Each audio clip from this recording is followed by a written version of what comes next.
Felicissima prora. Facite per a te. Felicissima pronta. Sì. E scrivi. Yeah.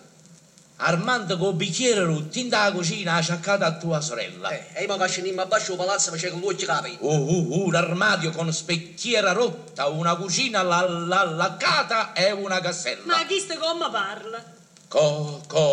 Con l'assedio di Milano, a signoria cammarera se la facevano con padrone rocolone in da villa. Bello, e questa confidenza chi ve la dà? Oh, non serio, buscando pure la cameria. Con 6 sedie e un divano si pegnorano due poltrone tapezzate colore lilla. Ma come lo facete l'ufficiale giudiziaria? Mo saglio barbiere che mi si è mignatte rindanza là. E ad essere più sporche voi.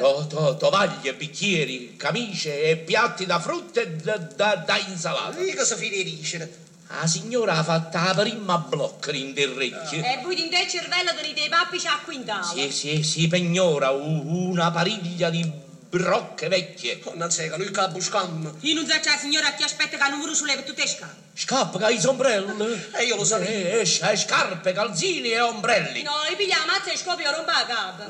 La salsiccia del dottore è fedente e chiuda a mano. Non sei, ma che stato dicendo? La pelliccia del dottore è indumento personale. Uscite subito di casa mia, se no vi mandavo all'ospedale. Signor patate, rum insalata. Sapete che schifezza. Se signor patate come parlate e salutate ma la sora vostra. E a mamma di chi la conosce? Vi saluto e son servo vostro. Non mi facete arragliare, non mi facete arragliare. No, è ciuccio. Non mi facete arraggiare che i verdi baff e mi magno reggimento. Ah no, questo è troppo, io non resisti più. Che i verdi staffe ma manco di rispetto. Ma mi sono sfastriata, te!